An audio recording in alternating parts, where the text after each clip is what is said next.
3PNR with Adam R.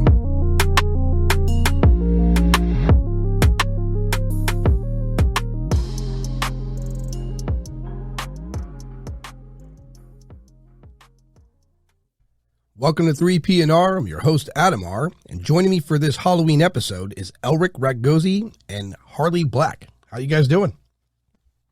Doing good. Thanks for having me on tonight. Good. Exciting stuff. Harley, good? Absolutely. Good stuff. So in the spirit of Halloween, I was telling you guys in pre-podcast, there's a show on Netflix I watched. I was bored. I was home. I was bored. It's a zombie show. It's called Black Summer. And holy shit, there's no holds barred in that show.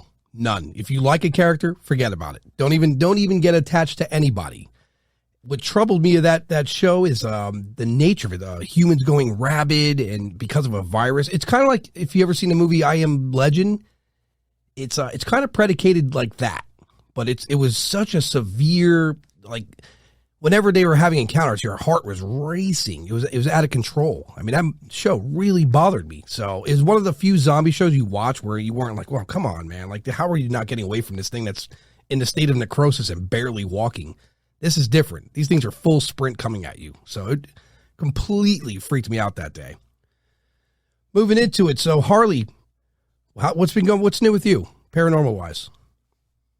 I found out my house is haunted. Fun. Is that the one you moved into? Yeah, the one I just moved into. Perfect. So what, you have any experiences there? Yeah. I'm actually catching EVPs on my, oh my gosh, now my dogs are going crazy, on my surveillance systems. Huh. So you plan on looking at that a little deeper, I imagine? Yeah, I am. I have actually set up a lot more cameras. You should make a show of that for YouTube, right? Should. Yeah, I mean, except for the dogs constantly barking. Like they're not barking at anything right now. There's nothing outside. They're just barking at air. Huh. Well, I mean, it wouldn't be impossible for them to they could sense what's around them. That's true. I was going to say they're probably just barking at what you can't see. Right. Yeah, animals can perceive things we can't. I think if I read it right, the Egyptians kept cats around because they said that cats could detect spirits or evil ones anyway, or they kept them at bay or something of that nature. I'm going to have to look into that again. They were guardians of the underworld. Right. So what's new with you, Elric? Oh, just kind of feels like a typical same shit, different day feeling, you know, just working on getting myself back to Florida. As soon as you do, knock on my door, man. I'll be on the other side, but yeah, I'll definitely be dropping by. You still in the same region? Yeah, I'm in Dunedin, Florida, is where I ended up moving back to. Okay. Yeah, I like it better here.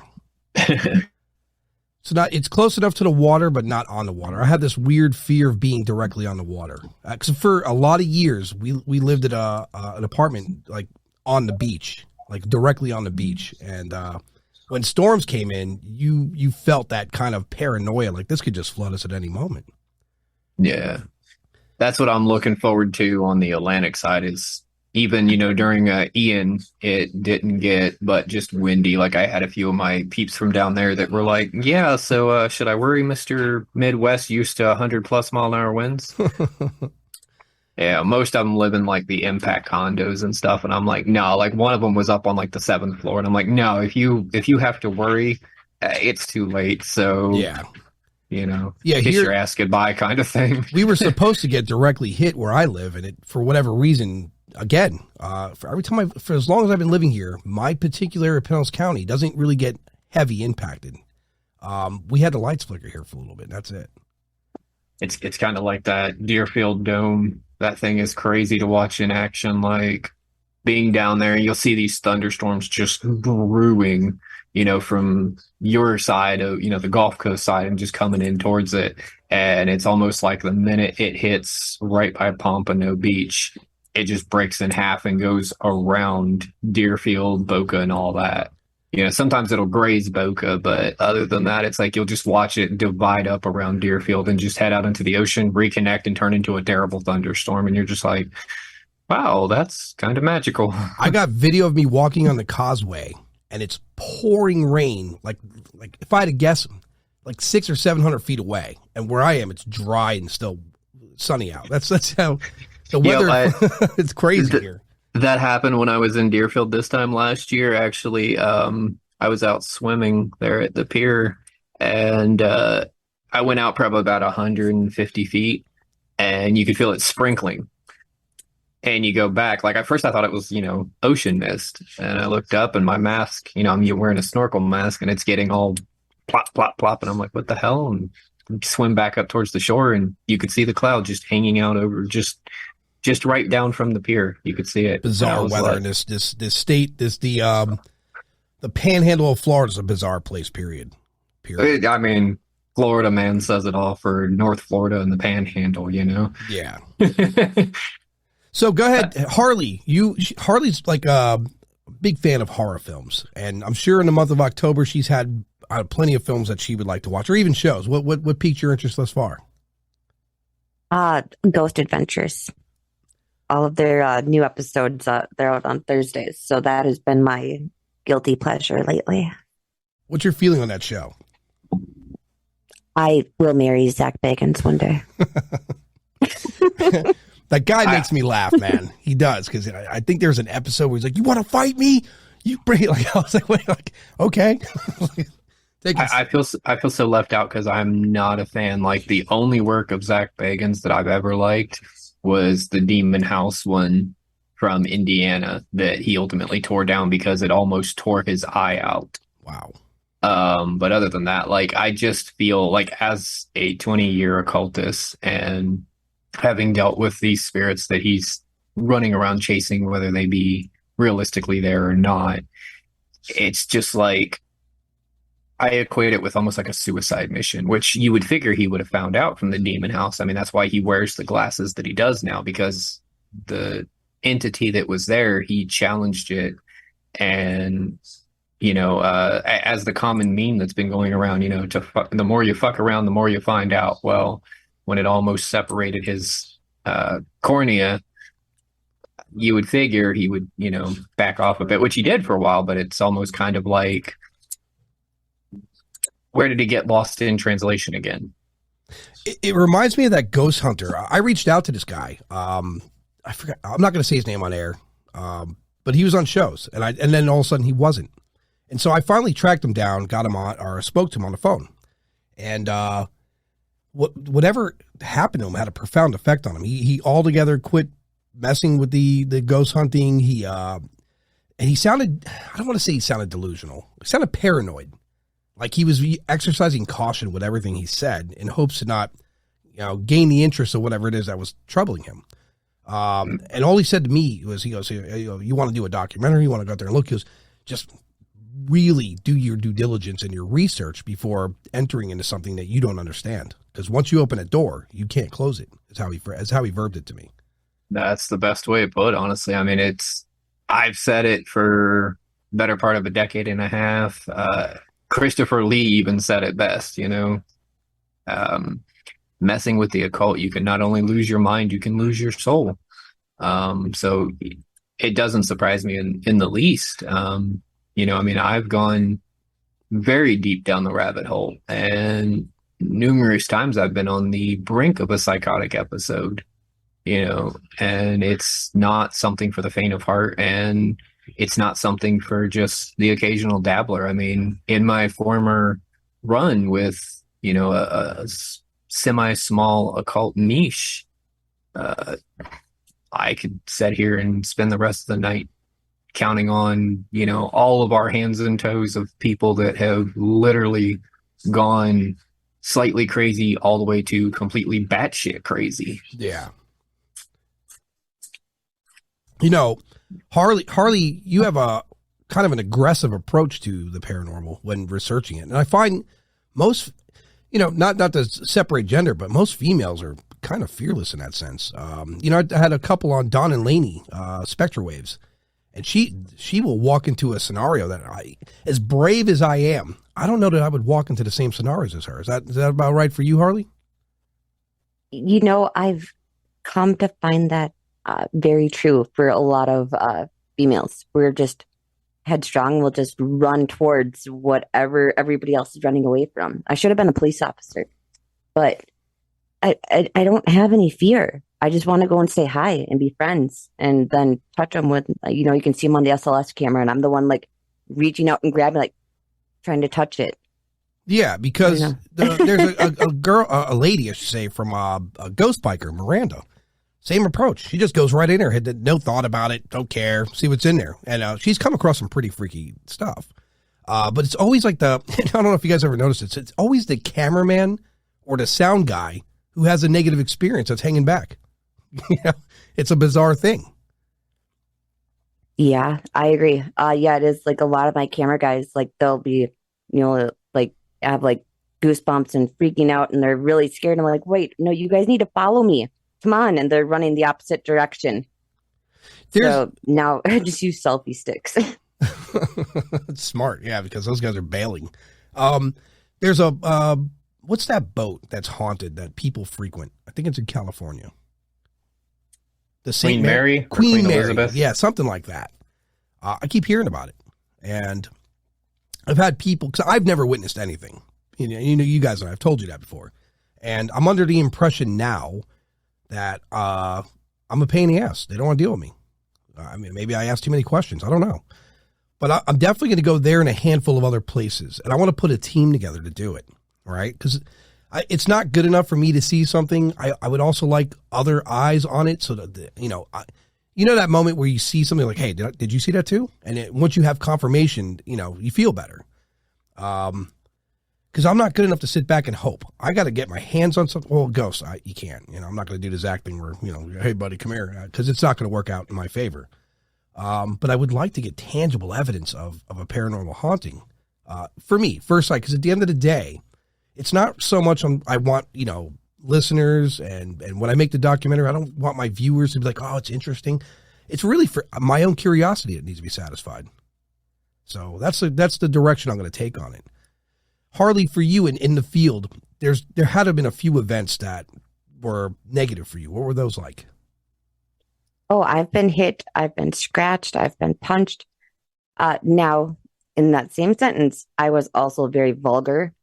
And I deserved what I got because if somebody came into my house saying the things that I was saying, I'd beat the fucking shit out of them. Right. So and I was in like still a teenager, early 20s. So now I've taken a completely different approach to my investigating and building more of rapport and relationships as opposed to calling people fucking pussies and bitches and so on. Yeah. And getting smacked for it. Yeah, that kind of that Zach approach where, come on, bro, you want to fight me. Like I can never do that. My little 5 foot, freaking 100-pound self just trying to fight an entity I can't see. Right. Yeah, I always tell people that. If you separate the technology of aliens, like, because obviously an alien with technology, they can subdue you, right? But separate that.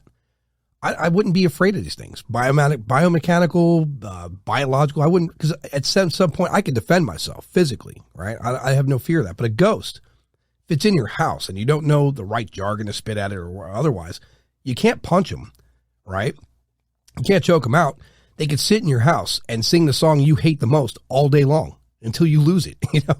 There's just not much you could do about it, or at least to people non-educated what to do about it. Because a lot of exorcists like to say things like, because I had an exorcist on the show, an archbishop, and it's when you're utilizing religious jargon, let's say this entity's there, it predates humanity, predates religion. You're just spitting words at it, and it's probably like, what the hell is this guy talking about? What do you think that works? And some people could argue if you could put some faith behind it, maybe the words they could manifest something. But this is a 4 billion year old, 4 billion-ish old planet. We don't know what resided here before. We have no idea what's out there. None. It's why the Sumerians that I use very limitedly, because one, it's a very hard language to learn, and two, it's largely dead, kind of like Aramaic. But using those, that dates back pretty much to the dawn of humankind.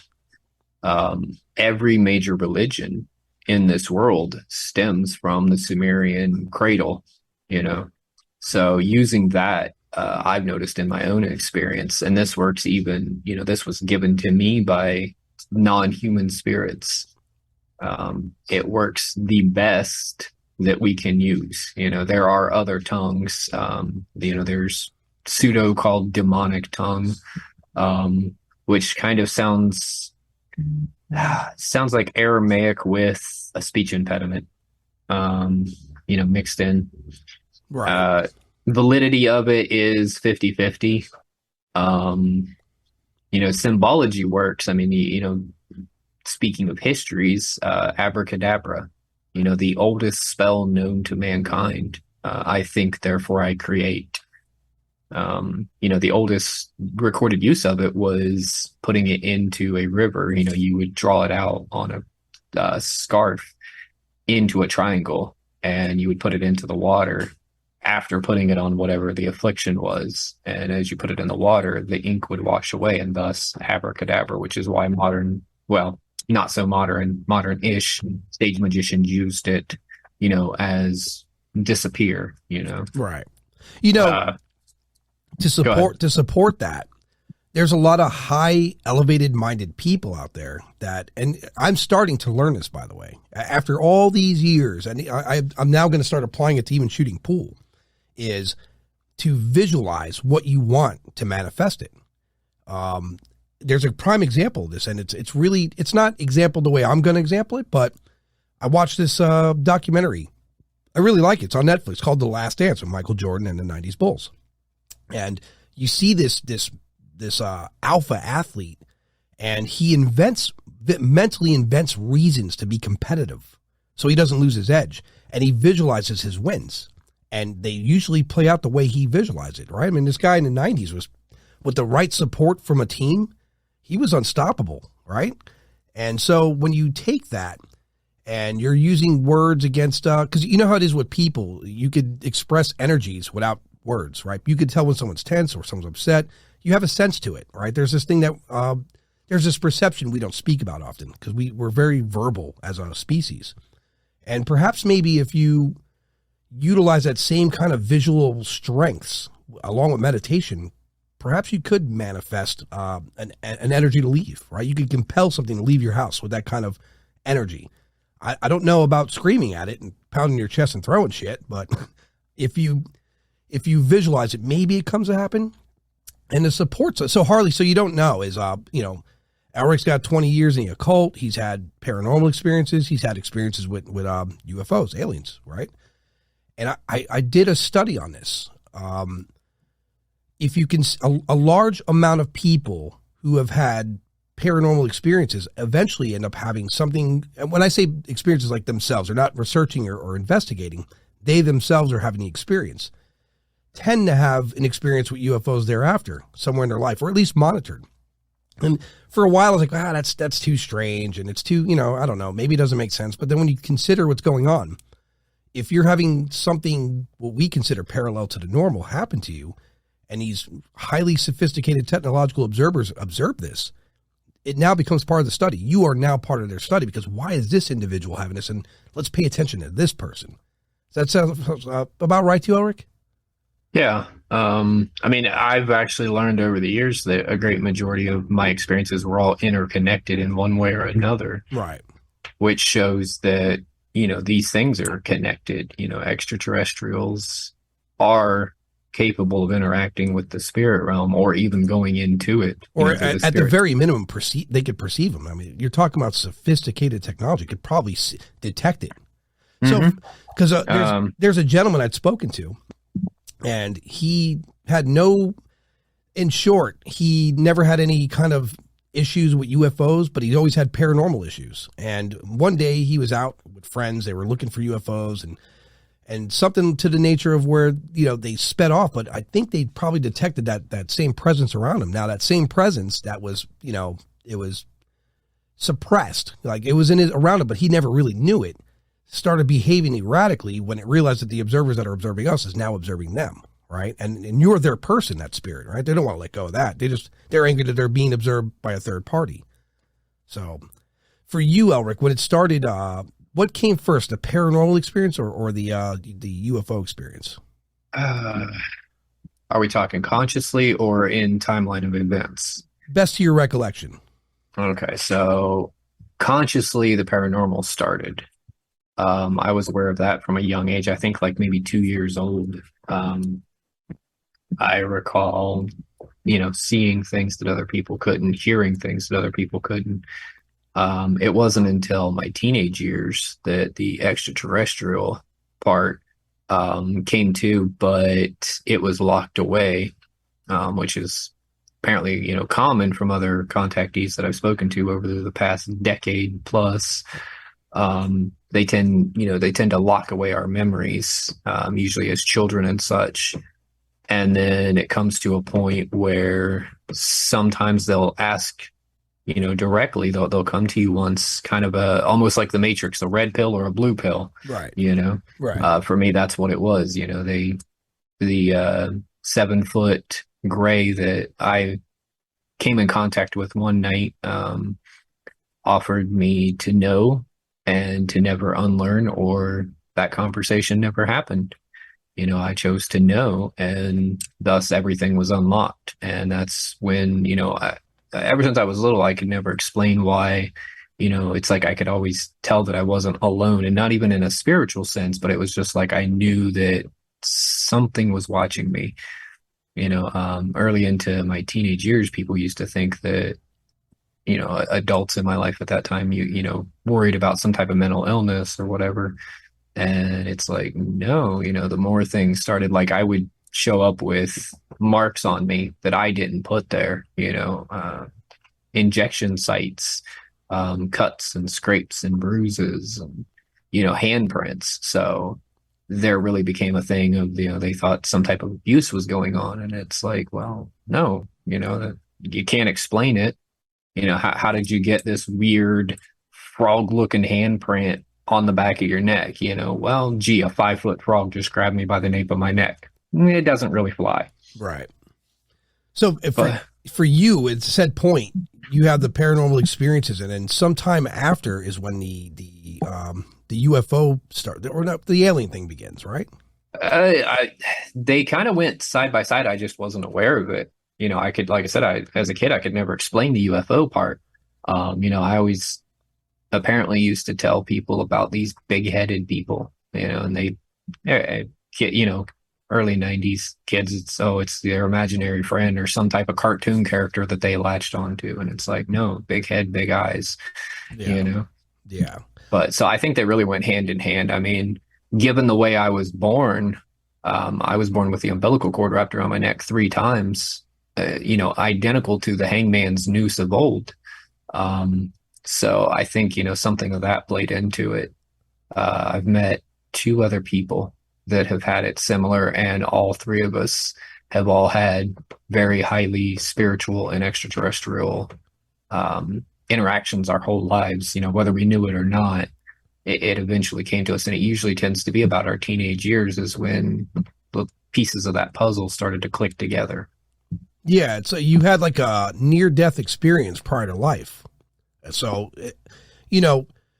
whether people realize it or not, the brain is in development while in the womb and still has the ability to perceive. It still has the ability to understand and hear. It's common, people say, to speak to your unborn child, right? To give them positive affirmation. So, yeah, at that level, you could have an experience. See, I being a father, twice, both my kids, they were very responsive to me, even from, what women call the butterfly stage, Right. Particularly my daughter. She's my youngest kid.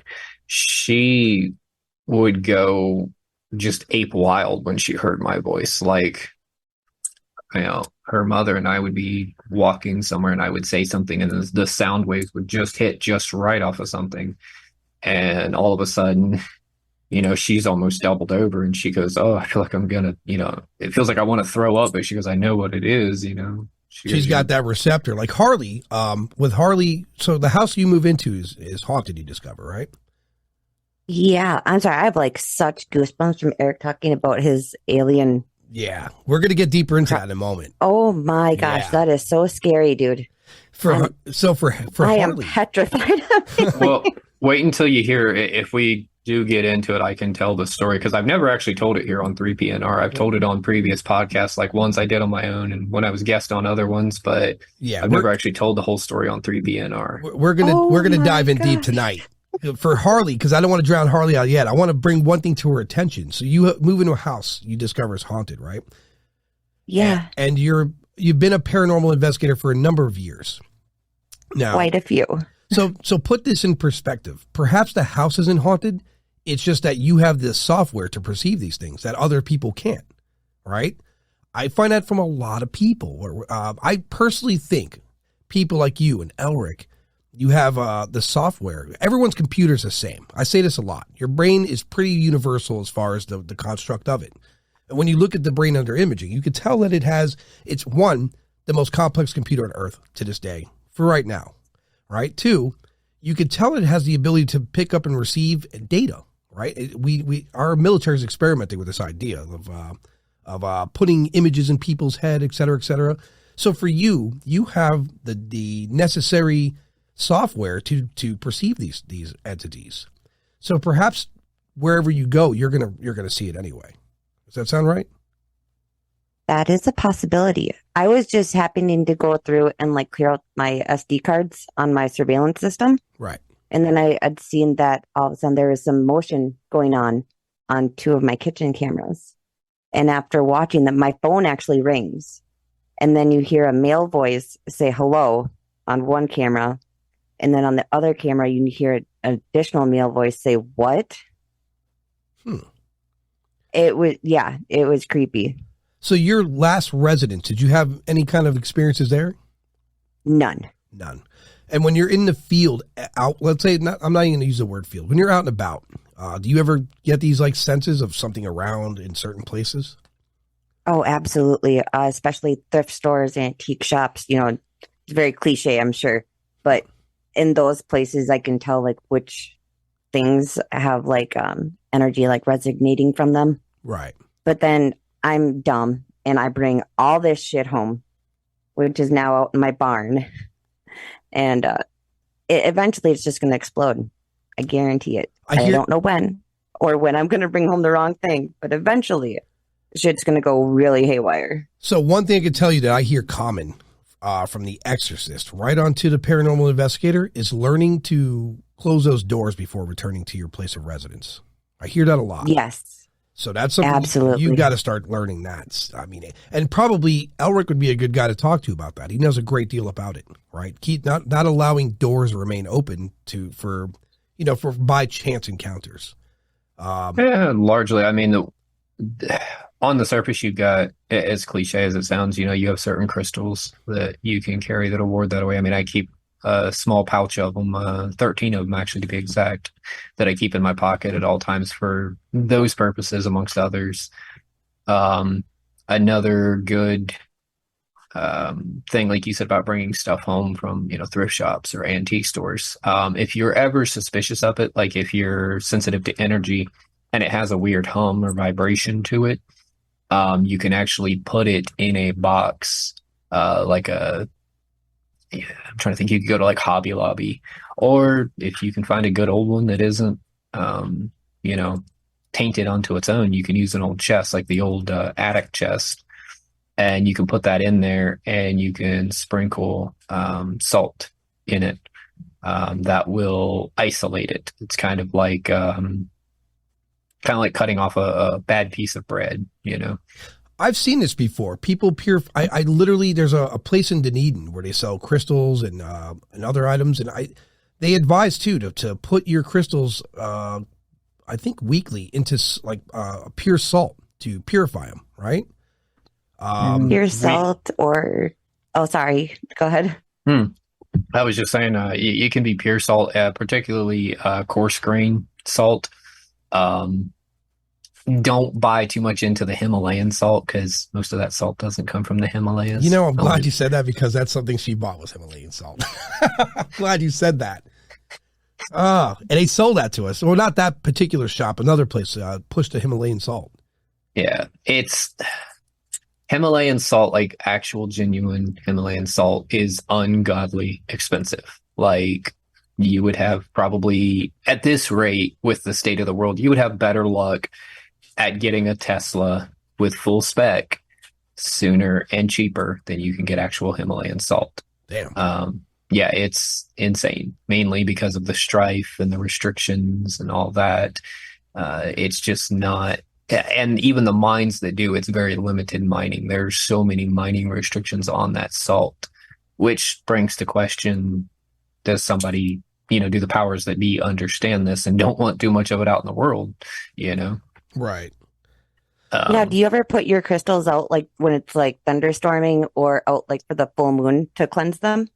If I need to, by and large, the way I operate, because one experience that I've done to kind of give everybody here and listeners an idea, I've actually opened a bottomless pit, into the abyss, into hell, whatever you want to call it, and, thrown myself into it. So by doing that, I don't have to adhere to the common norms of regular cleansing, because by doing that, it's a spiritual cleansing of its own. Right. I have had, I don't know if I still have it or not. I've been through a Facebook profile and a lost phone, so I may not have it, but I'm pretty sure I could probably find it. I did have a video right after I did the bottomless pit, and I come out of it looking like I was drunk. The video of me starting the ritual, you can actually see the incense smoke blowing in all directions. And then all of a sudden, as I step in, it literally envelops me. Like it's almost like a mist, and incense doesn't normally, do that. Right. So to answer your question, Harley, I don't necessarily have to cleanse them as often because I have kind of like a warding of sorts through familiar spirits and, other defenses like that. Being a black magician in that sense, you kind of have to, because black magicians are a bunch of cutthroats, by and large, a great majority of them do not possess a moral compass that points north. So they will attack for no reason. Well, that's you're speaking to mankind, period. Most humans, when they acquire a power that's more, whether that power be mystical or a power in office, who they are starts to change a little bit, because that they recognize that they can take this power and they can turn around and profit from this power. Some of the I have psychics on the show, some coming up soon, and a lot of them are for profit. But the one psychic who I really, really want to speak to, she lives in the south of Florida, just north of Miami. She won't go on the show. And I offered her money. She said no, she doesn't take money. Her job, because according to her, she cannot rest with the amount of voices in her head. These are people looking for closure. She calls these people the confused. They're not like, and I said this on the show at some, like even Roberta Grimes I just released today, and a few other people. There's people out there that die like instantly, car accident, gunshot, whatever it may be. They die instantly, and they're even, I believe even suicide, right? Because your soul doesn't have the time prepared. There's this thing that happens when you're dying, and I hear from a lot of people, like you either see friendly faces or relatives, whatever it may be. Something's welcoming you, right? These people bypass that stage, and so their energy's in a state of, what the hell just happened? Where am I? What's going on? So she calls them the confused, like they're in limbo. And to her, it's not really a gift. It's like a burden, it sounds like. She didn't say that, but it sounded like that. Like, this is what I have to do to calm them down, or else I'll just get harassed her whole life. So she won't come on the show. I'm dying to talk to her. I'm actually going to drive down and visit her. I'm not telling her I'm doing it. She listens to this, she'll know. But I'm going to go down and see her because she's got my absolute curiosity. Like her gift seems genuine enough where she does it. I only found her through a group of people who recommended her, and that took months to even hear her name once. She does not advertise. So for you and for Harley, when you're in the paranormal research, like for Harley, what are your ambitions coming up? What do you plan on doing for research? I plan on going back down to the Suites Hotel in Leroy and kind of picking back up there. It's been kind of chaotic ever since moving and then Right. traveling kind of the country. So now I need to get back into the groove of things. So hopefully there'll be a lot more coming from me here soon. Do you intend to do it by yourself? With myself and then my crew. I've got my audiovisual techs and a couple of camera guys. You need to maybe look into, contacting psychics. Someone that could be there to help you discern the difference between good or bad energy, good or positive and negative energy, I should say. I've been learning, because the minute I say I'm going to go out and do a documentary, that's the first question I got hit with. Do you have someone there experienced, either psychic or someone who's in the field long term, to help you discern the difference between positive and negatives? Because the negatives sometimes will try to fool you into thinking they're a positive, right? And I don't know how I would figure that out outside of a psychic or someone that's experienced. So, maybe that's you have a channel and you're going to be recording it all. Yeah. Yes. And I'll never, ever call myself a psychic just because I don't believe that I am. And I can't tell anybody their future or talk to their dead loved ones. But I am able to sense between like good and bad like energies that I encounter pretty easily. Yeah. So I guess I don't know what you'd call that. Well, you have a good receptor, right? You have that, like I was saying earlier, you have software some people don't have, right? That's why you're able to perceive these things. For me, now after a year of doing a little bit of research, because I've only been doing the podcast for a little over a year, and I knew I wanted to do a documentary. I had to slow down the time I was going to do it in because, one, I didn't build a strong enough network yet. Two, I don't have enough experience to know what I'm doing. So that's why I talk to more people on the podcast and even off podcast. So when I do go out, I have somewhat of a handbook of what the do's and don'ts are. And even then, I still don't know it all. There's still a lot for me to learn. So tell people about, by the way, before we go any further, tell people about your channel, where they can find you and information to you. You can find me on hauntingthehunts.com and then Haunting the Hunts on YouTube. I like that name, Haunting the Hunts. That's another thing I always thought about. Like, we go to these places, we think they're haunted. Meanwhile, we're haunting them, right? Creepy. Did you hear that? I did too. It was a voice saying hello as you said that. It sounded like it was on your end, Adam. Shit, was it mine? Yeah. It was a voice that came over. It goes, hello, like that. Creepy. Well, hello back. Dude, I didn't hear it. I'll have to listen to the recording later. I didn't hear it. I've got to listen. Like, I heard that crystal clear while he was talking. Yeah, it's weird. I have noise same. I have noise canceling on, so I couldn't hear it. Yeah, and I'm keeping my mic muted when I'm not speaking so that I don't have any, background noises or anything. So yeah, that's kind of cool. It's the second time. The last time you and I were on, Adam, we caught it sound like a female voice. Oh, that's right. Yeah, so kind of nifty that this is happening. The veil is thinning. I mean, we're getting 6 hours from now. Maybe that's the invitation I needed, right? Maybe. Well, I'm reading here. Hallowmas is it Hallowmas? What the original to Halloween was Hallowtide. It's just when you read about the origins of Halloween and where it came from, and it's remembering the dead, and it's basically people getting together with different cultures, and over the course of time, it due to this one name keeps popping up all through everything I researched. Constantine, this Roman guy who was the leader of the Romans, Constantine, he converted to Christianity, and he started, as we know, the Roman Empire was huge, took over everything. So a lot of the cultures and traditions were kind of blended, right? Halloween really is like a mix of everything, but there's a single similar thing with it all. It's people remembering the dead or celebrating the dead or something to that nature. So creepy stuff. So if something is saying hello, maybe I stumbled onto something that'd be pretty exciting. Did you hear that again? I'm not hearing it. If you're hearing it, I'm not hearing it. It's not, all my tracks are still running with just the three voices. So I don't know. But you're going to have some fun EVPs when you play back. I wish I could timestamp, but I'm not looking at the Zoom. Let's see. About 37 minutes in is where I think it is. I'm going to look for that. Yeah, 37 to 40 minutes. Yeah, somewhere about that. I'm going to look for that. That's creepy.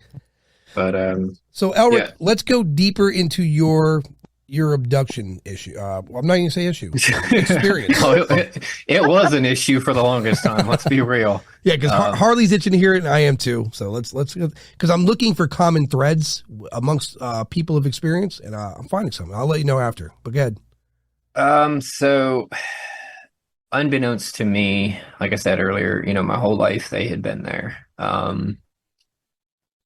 I didn't know it, I mean, I did, but I didn't. Conscious memory didn't know it. It wasn't until April of, I want to say 2010.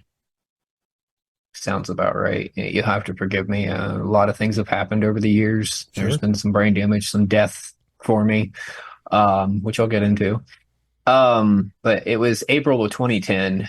I was now keep in mind before this, I never really bought into like the UFO alien thing, even though I was always kind of suspicious. I was like, if they're going to spend all that time to come light years, whether it's 5 minutes for them or a long time, I don't think they're going to waste time talking to just average person in average town USA, especially in the middle of bumfuck Ohio, Right. I'm sure they can do much more important things. Boy, was I wrong. April of 2010, I watched The Fourth Kind with Mila Jovovich. Oh, yeah. That movie damn near inexplicably sent me into a meltdown. It gave me headaches like I couldn't explain. Like it hurt. It's because your brain. Yeah, the synapses were trying to connect the memories that were locked away. And so you had a data overload. Yeah, pretty much. Okay. It is. It's like opening up 500 tabs of, on your browser and then wondering why your computer's chugging along. That's exactly what it felt like. I had a headache. I felt nauseous. I felt dizzy.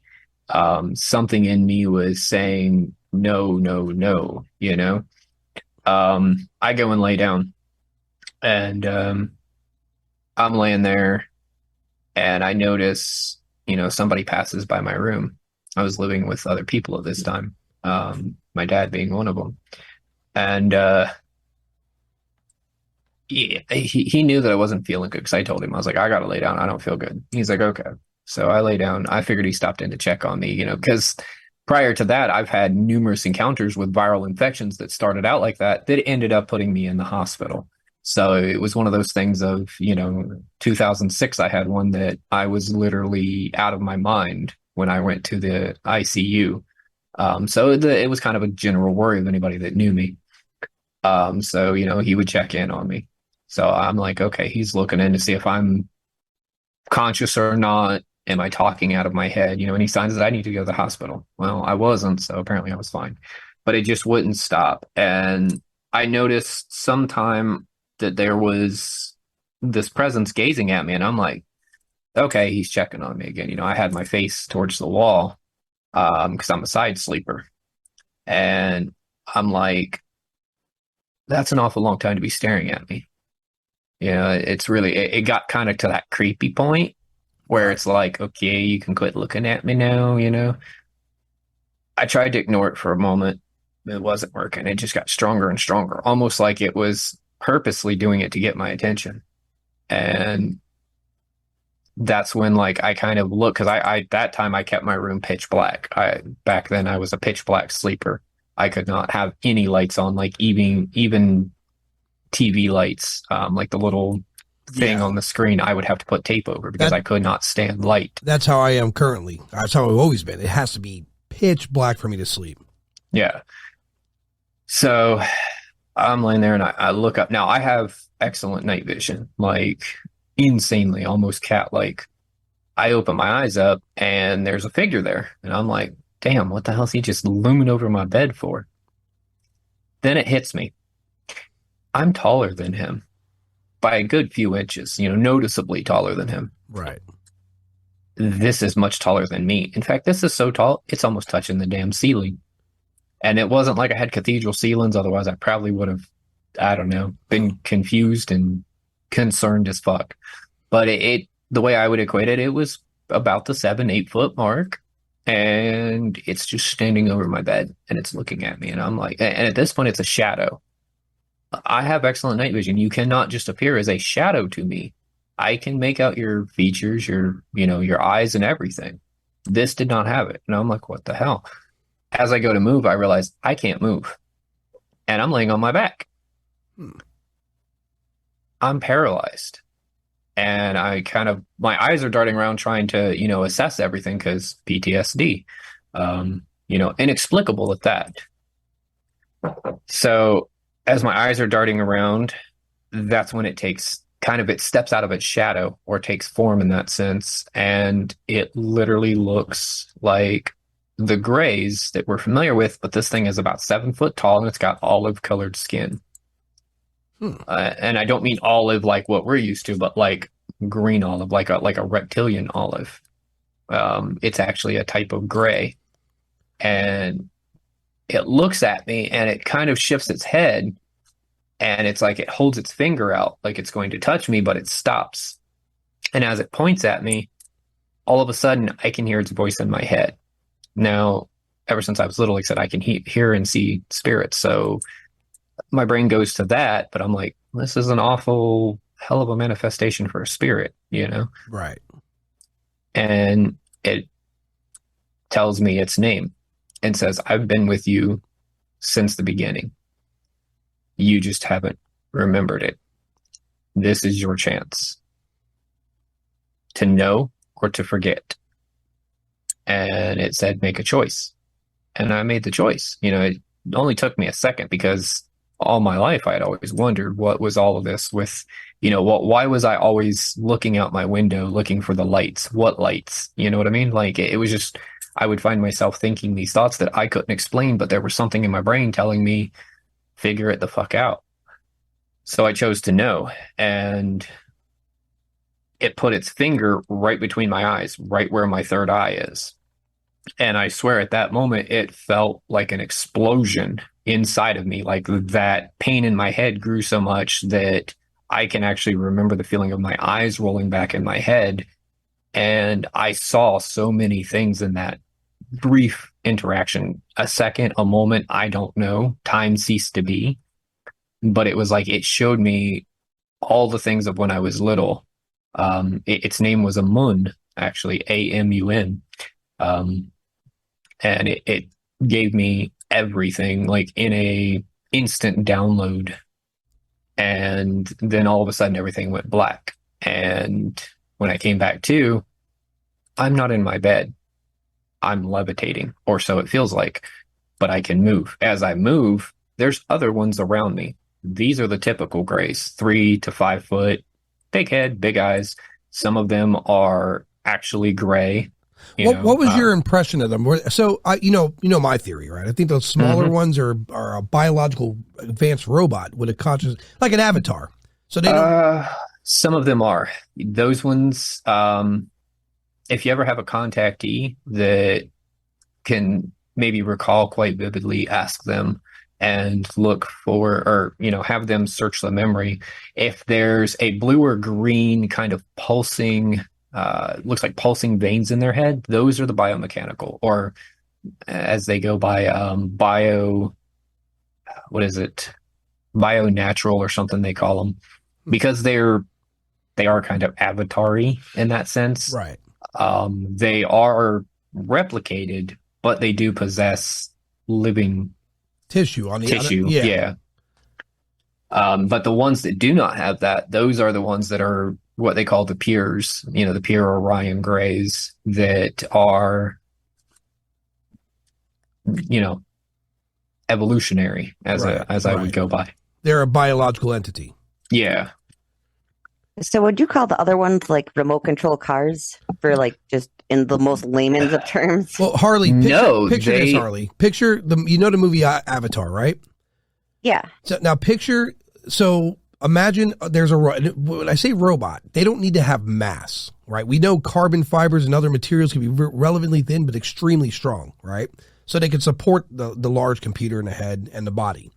Now picture you, like an avatar, taking control of that smaller being from afar via like a connection. And keep in mind, a sophisticated technology is going to have the ability to have that connection from great lengths, great distances. So just imagine you you go in a computer and then you take full functional control of this smaller biological robot. And you could utilize that for field work to mitigate the idea of getting sick from the planet, because they maybe can't breathe our air. They want to avoid virus. And it's a good platform, because if we could do that all we have on Mars are bipedal robots that are functional to do field work that we could control from Earth. We would do that in a heartbeat. We just lack the technology. So just try to imagine that. Try to imagine the smaller ones are being controlled by the consciousness of another being that's further away. The being is actually not what we would know as a being. Right. From an insider's, I can plug a few of the holes that you obviously, Sure. I've been searching for. They're hive mind. All grays are hive mind. They can instantaneously communicate back and forth. Almost like it's like that weird thing, like, these people that have twins, and it's like an instant neural network. Yeah. And the bio ones are tapped into that. That's what that pulsing is. The blue and green is differentiation of which hive mind. The blue ones tend to be more of on a medical kind of side, as we would know it, or as we would deem it. They're more like the eco studies. The green ones tend to be more, I want to say like a leadership, but like a director. They're like directors. They're the ones that make sure, because each of them, bio or the natural ones, they still will ask questions and understand, because over however long they've been studying this planet and, the beings within it, they understand that it's all different. Each person's experience is different. Right. So they will ask questions, and that feeds into that hive mind, and they all learn from it. So a constant flow of data to and fro. Oh, it's insane. Having seen the steerings of the ships they use, it's quite amazing. It's funny you mentioned Avatar, because they do have a Neuralink into the ship, but the ships themselves are living. Even though they are metallic in nature, they too are a living entity. It sounds like when they were explaining it to me, I'm like, holy shit, I feel like I'm in an episode of the X-Files. Well, here, let me give it. So by what you just said, and so what you just said is plans for what people want to do. We eventually want a very sophisticated sentient AI program in our military that could control craft that we could link up with and have bipartisan take over, right? So Russia already has it, but yeah. Yeah, so if you think about what sophisticated, something with thousands of years on us, of course the ship has its own consciousness, whether it be AI or natural, unknown. But the point is, it would make sense to have a link up with all beings available. Mm-hmm. Because when Bob Lazar described the internal part of the ship that he got to see, he didn't see buttons, he didn't see rivets, he didn't see anything distinguishing mechanics. So in other words, we didn't build it. It wasn't built. It seemed like it was printed. And when I think about what you're saying, it makes a bit of sense to me, because when you have a neural network of that caliber, I would think the ship would have to have a really powerful AI, maybe even to the level where it's almost conscious, right? Because look at Google, what that thing with the two computers, and they started making up their own language and speaking to each other. And then when the people came in the room, they got quiet. That's creepy. That's at some form the very beginnings of sentient AI. And that's so. Anyhow, that being said, we're not far from that, Elric. I mean, Elon Musk is talking about putting Neuralink out, and essentially it's there to correct neurological problems, help people that had a stroke or brain damage. But at the end of the day, we all know what it's going to be used for primarily. It's weaponization. Yeah, of course. And then after that, because everything that used to be a military application is now today's luxuries, right? The internet, our cell phone, everything we have, GPS came from military applications, became practical use later on. So imagine when we're all linked up with Neuralink. No. Scary. No.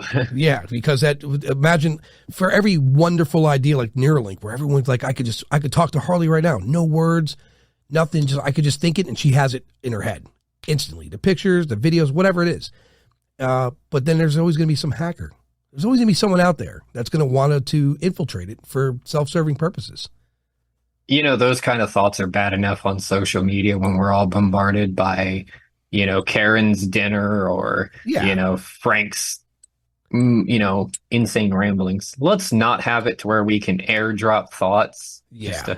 Just a thought. That's a terrible idea. It is, because I have friends and they take pictures of their kids. And for those who are friends who are listening, it's not that I don't like pictures of your kid. I just don't care. It doesn't pique my interest. It doesn't satisfy. I don't go on social media for 30-second entertainment. I want to learn something. And I'm going to be honest, on Facebook, I really only have it because of the billiards world. I don't learn shit from Facebook anymore. It's like the information's so bogus. There's a handful of groups on Facebook that have the interest of ufology or paranormal, and I still hold on to them, but I've gotten rid of a lot of them because it's not to interrupt you there, but it's become very toxic. I think you and I talked about this a few podcasts ago. Social media has become the core center of toxicity. I'm the same way. Side note, if you want some interesting learning, since you and I are friends on Facebook, go to my page. I made one last night, I think it was. I won't discuss what it's about here, you know, for your channel. But go take a look. You'll know it when you see it. There's some similarities and ironies that'll really get you to run down a rabbit hole. I'll point out a key phrase: November of 2002. That's how you'll know to find the post. Okay. November of 2002. All right, I'll check that out. So for you, the abductions, the alien contact, is it continuing or is it over? No, it ended roughly 2016 because through the time, like when I chose to know, it wasn't just, oh, well, here's what's happened. Have fun with that. No, they kept me around. It got to the point where they were picking me up weekly. It was almost like, it felt like being on call for the military kind of thing. Right. You know, I got to go and see so many things and do things with them. And it's crazy, you know, looking back. People always are like, oh, you know, egomaniac here. No, far fucking from it. I've got a lot of trauma from things I've seen with them, and not things they themselves have done, just things that have happened. We like to think that war is a human invention. It's not. I can promise you it is not. It extends well beyond the stars and well beyond eons. You know, I've at one point, if I had to put an earthly time, because once you leave Earth, time isn't the same. Right. You know, I can recall being out with them for what would feel like months into years. And I come back and it's only been 6, 8, maybe 12 hours. Well, yeah. You know, I mean, if they take you to another, like a parallel, like another existence, the Earth is still going to run on the time the Earth runs on, but wherever you are, the time's different, right? So you could be there for a month and they could put you back through this portal, and basically 4 hours have passed here, where it's been, you know, a year there. Yeah. We study that in space now, by the way. We come to a grander understanding that time, what's that movie with Matthew McConaughey? Interstellar. He leaves on his trip, goes through the black hole, or runs around the black hole. Doesn't go through it, runs around it. And he's the same age, and everyone else at I think 60 years. 90 years, I think, something like that. 60, 90 years, he comes back, yeah. And then that got me thinking about, well, when we go to Mars, is time the same for Earth? I mean, it is relevantly close, but is time going to be the same? Because we measure time here on Earth by the rotation of our planet, days, weeks, and et cetera, right? And now when you're on Mars and the rotation there is slightly, I think it's shorter because it's a smaller planet.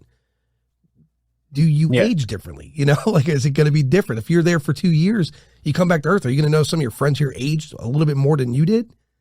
And it's relevantly close. And then you try to put that same mindset, if we were to freeze ourselves and go to a planet in another galaxy, and if we find the means to do this, and we come back, what would the timeline be? Would it change?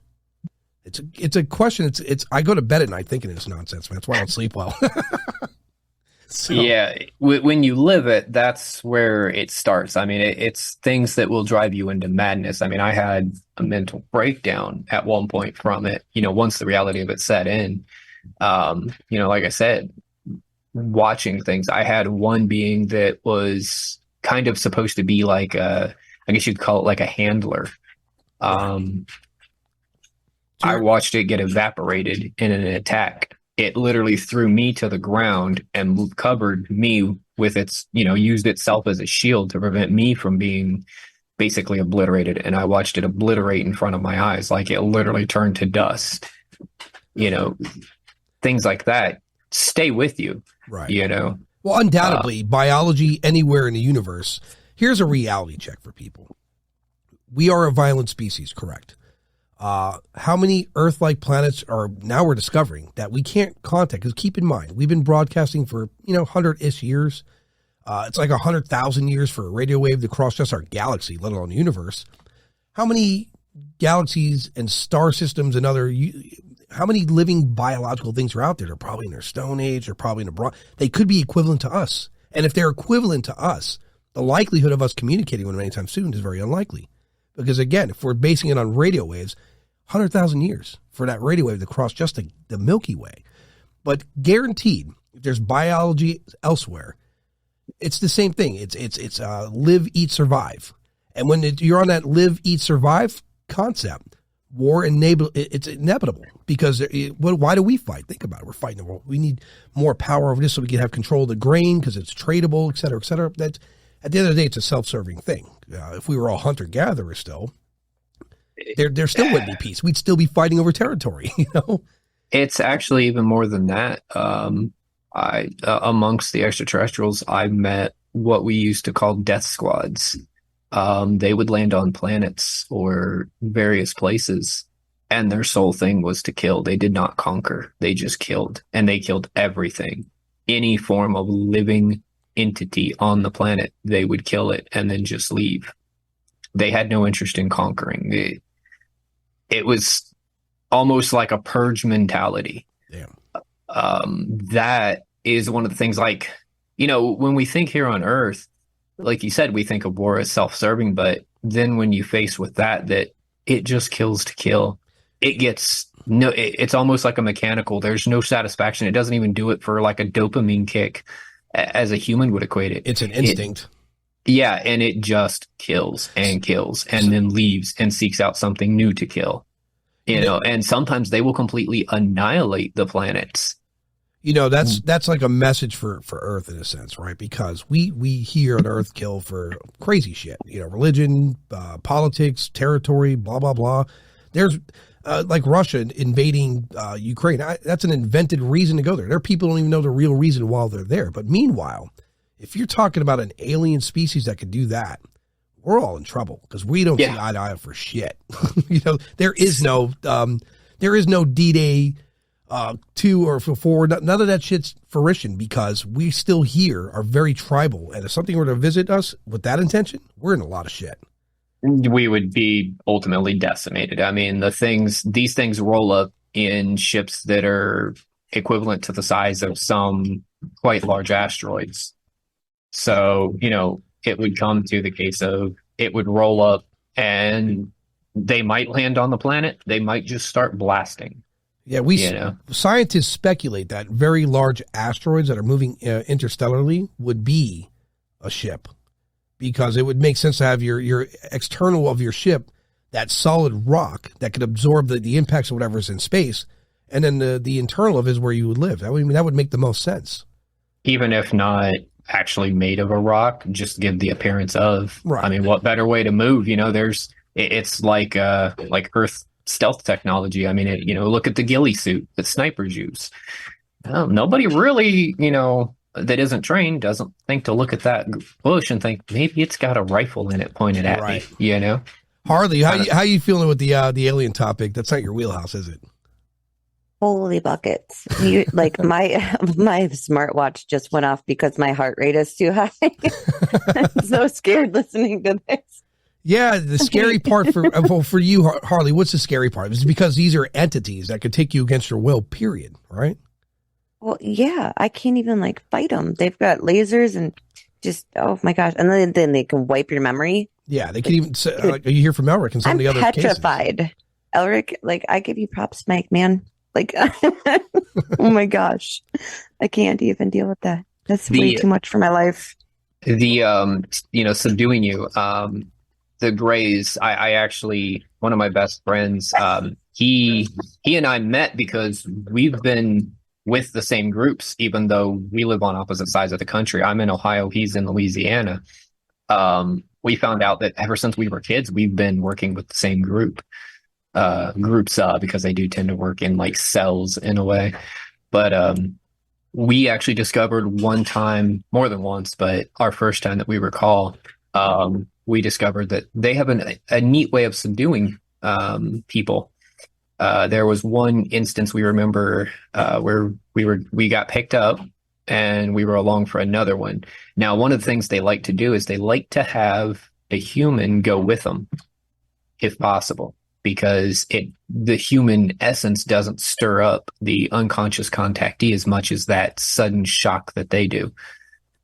Right. So, my friend went along on one, and I remember watching from, the viewing dock, as he steps in, the guy, it was an older guy, probably in his 50s, 60s, very much a country fellow, the old Courage the Cowardly Dog kind of guy, big old beard and a shotgun. And he slept with his double barrel shotgun next to him because these things had been plaguing him his whole life and terrifying the shit out of him. And as he grabbed it, he went to point it at one of them, and they threw what looked like, our plasma balls, those things where you touch them with your fingertips. Yeah. They threw a small one of those, and as it hits him, instantly he hits the ground like a fainting goat. He is out cold. Fun story. That plasma bulb, so I don't forget it. I had one of those as a teen, right? And it blew up for no reason. Just blew up. I never bought one again after that. I have no idea what had happened. I mean, I plugged it in normally. It could be argued I had it plugged in too long, so I had it on for hours and hours. So maybe that's what happened, but yeah. They did generate a lot of heat back in the days. Since we're about the same age, I remember the types you're talking about. Yeah, them suckers would get really warm really fast, and the more you played with them, the faster they got hot. I was in the backyard. I used to have if my mom's listening, my bad. I used to have my window up. I'd sneak out in the backyard and have my friends over, and I had that little plasma ball sitting on top of my on the nightstand, and we're out there shooting the shit. Because we used to play manhunt at night. We'd sneak out in the middle of the night in Florida among the snakes, gators, and spiders and go play manhunt in the woods.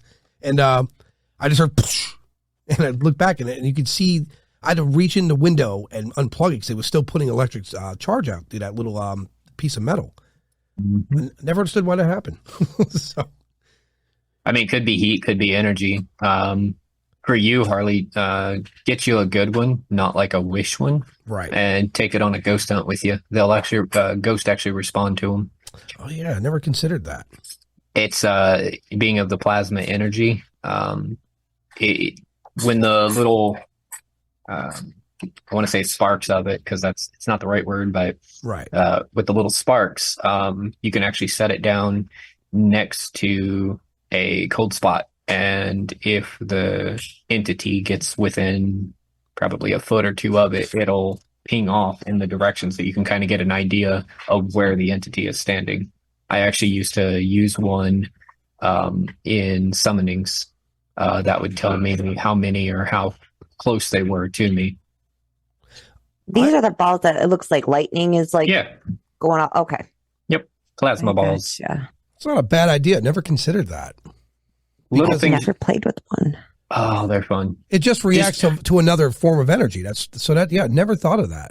Yeah, it's an electrical source, and everything on this planet has an electrical source one way or another. I mean, you can even get, if you really amp them up, which there's YouTube videos on how to amp them up into damn near Tesla coils. You can actually get responses from the electrical impulses of trees. Damn. Which kind of makes animist like myself, that we say everything is alive one way or another, kind of gives credence to that, because when you're getting electrical discharges, and sure, there's electrical energy in the earth, so maybe it's flowing through the tree, but at the same time it's flowing through us too, so what's the difference? Makes me wonder if paranormal energy could utilize fungus, because if you think about what fungus does, it spreads through entire forests. It basically, if there's any kind of massive connection amongst the living, it's definitely fungus. It's everywhere. And they've noticed that it goes from tree to tree to tree and through the span of an entire forest. It has like its own little network. Put a EMF reader in the middle of a fairy circle. You'll get your answer. Huh. I have to look. You're giving me more things. I'm over here jotting notes down. Like, I'm going to try this out.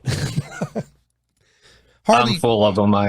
Like I said, doing 20 years of the occult, and it wasn't just little bits here and there. Like, I'm the type that jumps in head first, beyond neck deep, you know? Yeah. So I will go in full force and go until I hit the bottom, you know? And I'll keep going past that, much sometimes to my detriment and the people around me at times, but nonetheless, that's how I do it. Harley, what are you doing for Halloween, girl? I just realized it was tomorrow. Yep. So, I don't have any plans. I think I'm going to investigate my barn and do a live feed on to Instagram. If you do, yeah, if you're going to do that, just text me the feed. I'll advertise that. I will. Yeah, the heartbeat. I will. By you, Elric, what do you got on the plan? At this point, finishing up coursework. Like I said, it's like my life right now has mostly just been working to get my stuff in order to get back down there. Yeah. Oh, yeah. Like I said, when you're here, knock on the door, man. Harley, real quick, before we close out, let's get into your thoughts on demons. What are they? Because I know Eric's got a strong idea of it. I've never ran into one to give like a solidified opinion. Right. Now, everybody says that their place is haunted and it's a demon and this and that and they're mean. And no, you're just pissing people off and that's why they're hitting you. Yeah. So I can't give like a definitive answer. Now, are they from hell and, you know, they're like Lucifer's little minions up here possessing people? Could possibly. You know, that's the typical expression people give. I did some research. I think Elric will enjoy this. For one, by the way, when you're being touched by an entity, a ghost, or whatever it is, whether they want to touch you out of love or they want to touch you out of anger, it's going to feel the same. They're manipulating energy to do it. It's not going to be pleasant, period. Two, I was talking to a science major, and he looked into, his specialty was more in archaeology and the idols of these things. And he's under the impression, like I am, that what we consider dark energies or demonic, these predate humanity. This is before religion was spoken of. Elric will tell you too. Even Sumerians speak of things that existed prior to us, because the Sumerians are those that they have that tablet where it shows the solar system perfectly, even with Neptune and Pluto. Shit we didn't even know till we had powerful telescopes. We didn't discover these till way later. So I often think to myself, how old is this planet? What lived here before us? Because if we were around 2 billion years ago, we died 2 billion years ago, there'd be no trace of us today. Nothing, not our buildings, nothing. There would be nothing. You would not be able to trace us. So we don't know what existed here before. So Elric, on demons, what are your thoughts? What did you discover about them anyway? Oh, on the surface, the term demon is Greek for spirit. So at a base level, they're all spirits. Okay. Right. Standard. There is multiple classifications. If we were putting it in a scientific way, you've got your ferals, you've got your lowborns, you've got your unranked, you've got your importance, and then you have your royalties. And again, that's just assigning human delegations to them, right, to have a basis to understand. For example, let's go with some popularly named ones. Valak is not going to issue an order to Belial. That's just not how it works. There's a pecking order, right? Kind of, yeah. Right. The originals, Belial, Shemyaza, Lucifer, Lucifuge, Abaddon, even going on to the other side, you got El Shaddai, Father. Those are ones that their energies are much stronger, much more prevalent, much more, I don't want to use the word capable, but it fits. those are the ones that people like Zach Baggins would die pulling the shit they pull with them, you know, because ultimately you're challenging them, Right. But in the demonic sense, your lowborns, there's actually a lowborn doctor named Ufir, great infernal doctor, saved my life, actually helped save my life, back in 2020. They're not the little malformed goblin things that people tend to conjure up. They're not out to wreck humanity, at least not by and large. Your ferals, yes, your ferals are. Ferals are hard to explain. They are almost like the little miscreants. Think of them like social media trolls. Right. But they're not necessarily even low vibrational. Some of them are actually so high vibration that they can actually put you on the ground. Even being sensitive to energy, they can still put you on the ground with the sheer vibrational frequency. Evil's subjective. What's evil to you might not be evil to me. Some people say murder is evil. Other people are like, well, they deserved it. It's a gray area. But what is a demon? A demon is an anti-cosmic energy that is seemingly opposed to servitude in any capacity. I know with my thousands upon thousands of interactions, all of the ones, you'll hear people, mostly religious background. Oh, they want you to worship them. The hell they do. They hate that shit. Right. Belial is a great example. King Belial. He hates when people worship him. He will lash out if you seem like you're groveling to him. So what about these people that say and I've heard this from a lot of people, they have cut a deal with one of these demons to make an improvement upon life? Yeah, I'm one of those people. Been there, done that. I've got the tattoo of Lucifer's sigil on my right hand. I've been there, done that. It works. You just got to understand what you're getting into. You're not selling your soul because, one, they have no interest in buying it or taking it. Right. And two, it's a thing of, it's like a business deal. What are you offering? What are you offering to them? Right. So, and clearly there's clearly some backlash from that, right? There can be. I mean, working with Belial, thoroughly and officially tore my life to pieces in the process, not just externally, but internally. If you had known me 5 years ago, hell, even 2 years ago, I'm not the same person I was. And it's very visceral. Right. Those are things that can be done. Now, at the same time, I used to be in a circle of people that did those sorts of things and encouraged others to do it. Once upon a time, I did too. Currently now, I really warn people against it because it's like a great majority are not ready for it. Like if you came to me and said, hey, I want to strike a deal with a demon. Well, first off, figure out which one.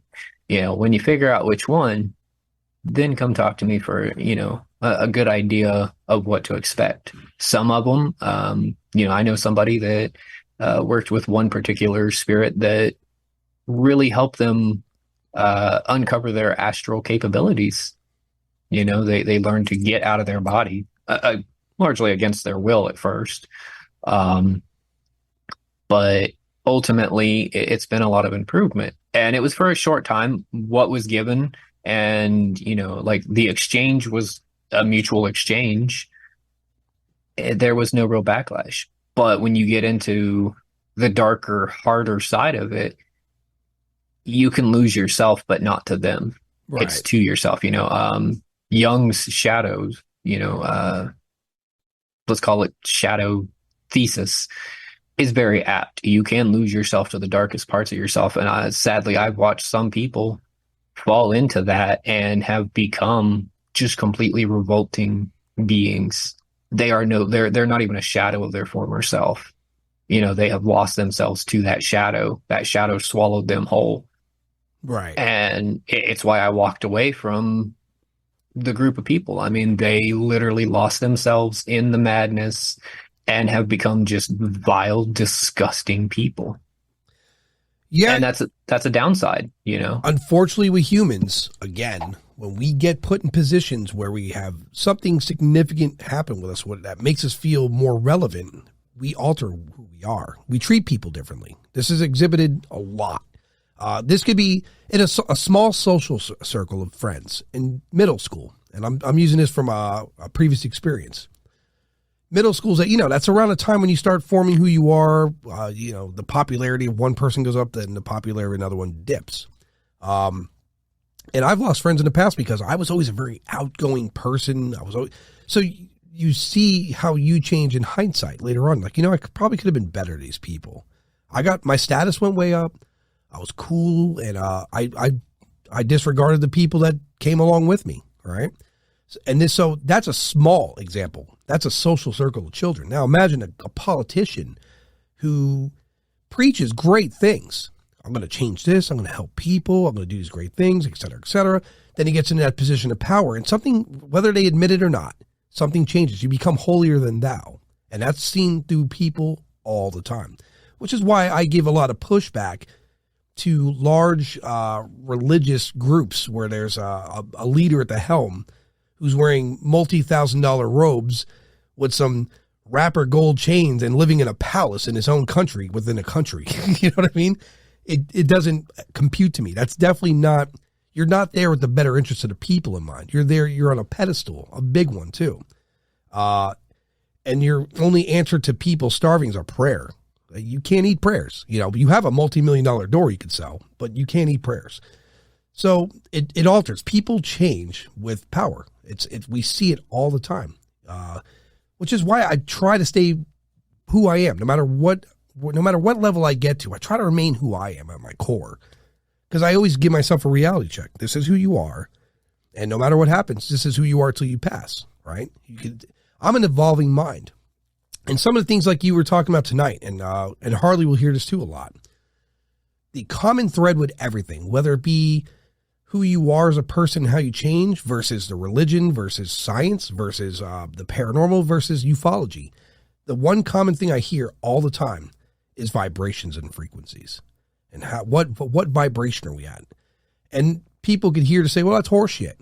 But if you're a low vibrating person, meaning of really just like nasty or depressed, or you're one of these people that you're miserable, so you got to bring misery to others, versus a high frequency person, someone who's vibrating high, who's always trying to give support and always saying good things and positive reinforcement. It exists. We know this exists. I think the key, the trick is how to master it, right? How to recognize when you're vibrating low and how to change yourself to a high vibration is going to be the key to changing everything. In my opinion, anyway. What do you think? Oh, yeah. That circle of people I was around, I watched them go from rising vibration down to some of the lowest vibration, to the point that it was actually making their quote unquote followers sick, like visibly sick and visibly ill.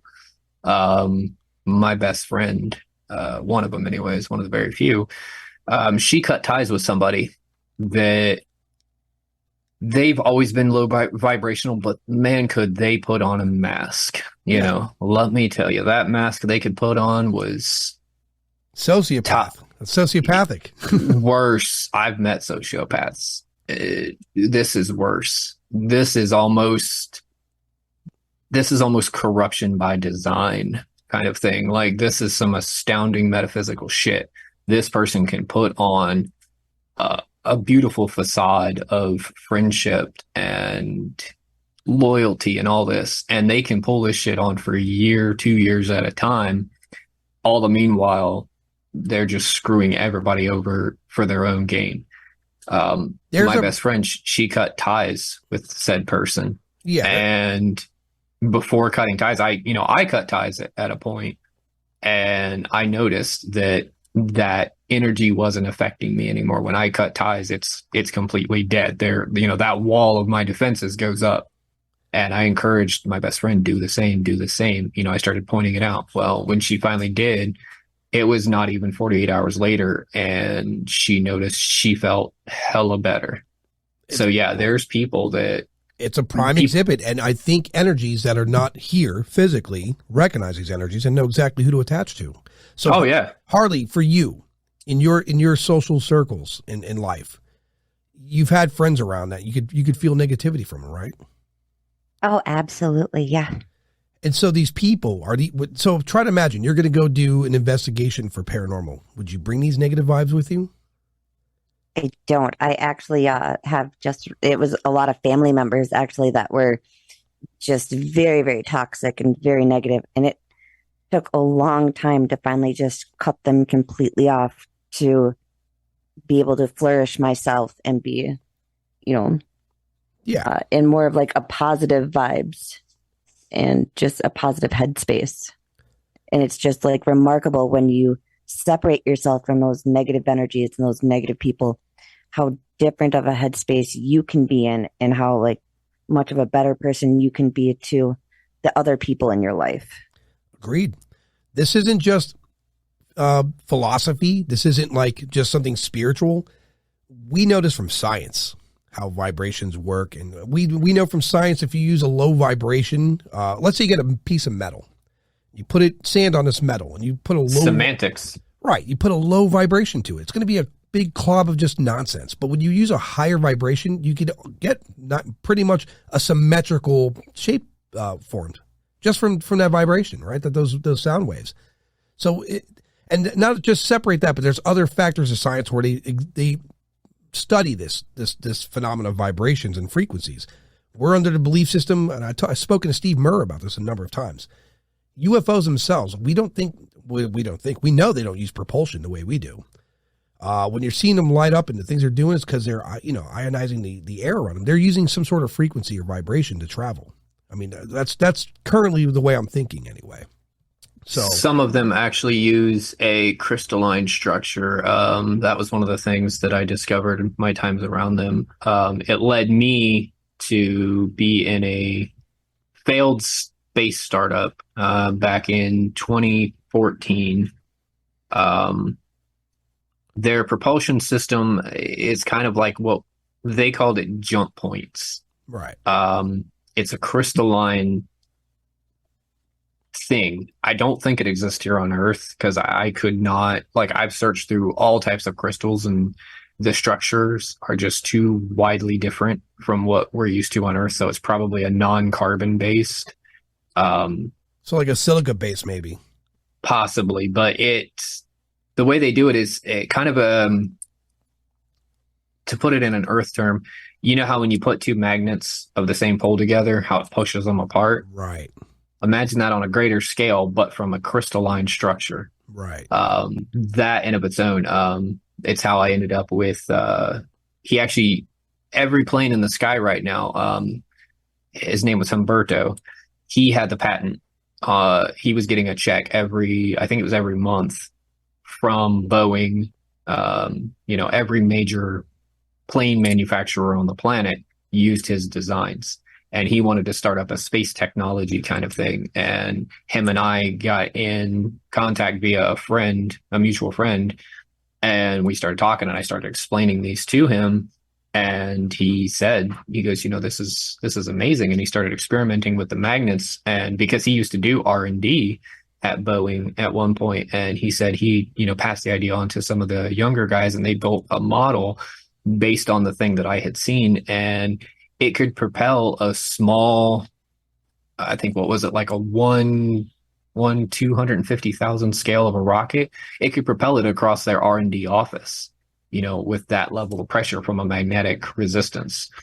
So to harness that into, say, like the size of Cape Canaveral, we could probably launch a rocket pretty freaking far, pretty fast, but the trick is getting it back.